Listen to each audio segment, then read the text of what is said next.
শুভ সকাল বন্ধুরা, তোমরা সবাই কেমন আছো? আশা করি ভালো আছো। অনুরাধা ব্লগে তোমাদের অনেক স্বাগত আর অনেক ভালোবাসা নতুন একটা ভিডিওর সঙ্গে। এইদিকে দেখো, সকালবেলায় তড়িঘড়ি রেডি হয়ে গিয়েছি, কারণ অনেক দিন ধরেই বাজার যাব ভাবছি, কিন্তু কিছুতেই যেতে পারছি না।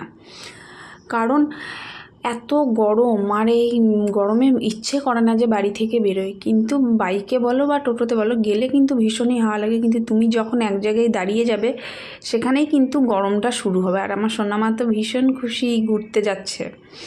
ও তো ভাবছে আমি বেরু যাচ্ছি। আর এদিকে দেখো, বাজার পৌঁছেও গিয়েছে। আর আমাদের এটিএমে একটু কাজ ছিল, সেটা তোমাদের দাদাভাই করে নিয়েছে। তারপরে আমি গিয়েছিলাম জুতোর দোকানে, সেখানে একটা হাওয়াই চপ্পল কিনেছি, কারণ আমার বাইরে পরা জুতোটা না একদমই ছিঁড়ে গিয়েছে। আর সেখানেই সবজি বাজার ছিল, সেখানে একটু টুকটাক সবজি নিয়ে নিয়েছি।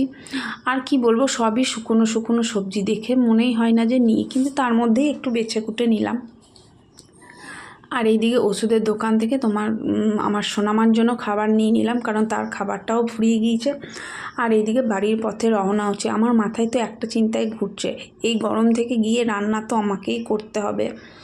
কি করব, কিছু করা নাই, সব দিক তো সামলিয়ে উঠতেই হবে। আর এইদিকে দেখো, বাজারে সবজি থেকে ফলই এনেছি বেশি, কলা, আম, শশা, তারপরে তোমার ঝিঙে, ভেন্ডি, এসবগুলোই এনেছিলাম। আর এসেই তড়িঘড়ি রান্না বসিয়ে দিয়েছি।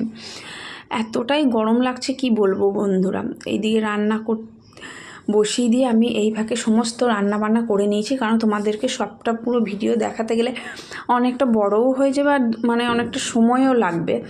তার জন্য এইদিকে আমার রান্নাবান্না করে স্নান টান কমপ্লিট করে আমার গোপু সোনাকে সেবা দিয়ে দিয়েছি। আজকে গোপু সোনাকে আম দিয়ে সেবা দিচ্ছি। জানো বন্ধুরা, আমার না গোপু সোনাকে নিত্য নতুন খাবার দিয়ে পুজো দিতে কিন্তু আমার ভীষণই ভালো লাগে। তোমাদের কার কার এরকম ভালো লাগে অবশ্যই কিন্তু কমেন্ট করে জানাবে। আর আমার ভিডিওগুলো এতক্ষণ ধৈর্য ধরে দেখার জন্য তোমাদেরকে অসংখ্য ধন্যবাদ। ভালো লাগলে পেজটাকে ফলো করবে, লাইক কমেন্ট শেয়ার করবে। আর এদিকে আজকে রান্নাবান্না করেছিলাম, দেখো, ভেন্ডি ভাপা, ঝিঙে আলু পোস্ত, ডাল, আলু সিদ্ধ আর ভাত। এইটুকুর ফাঁকেই কিন্তু অনেক কিছু রান্না করে নিয়েছিলাম। আর যেই না দুপুরে খাওয়া দাওয়া শুরু করেছি, বাস শুরু হয়ে গেল একদম, কি বলবো, ভাবতেই পারিনি যে দুপুরে খাওয়া দাওয়ার পর এতটা স্বস্তি পাবো। যেই খাওয়া দাওয়া করে উঠেছি, আর শুরু হলো মুষলধারা বৃষ্টি।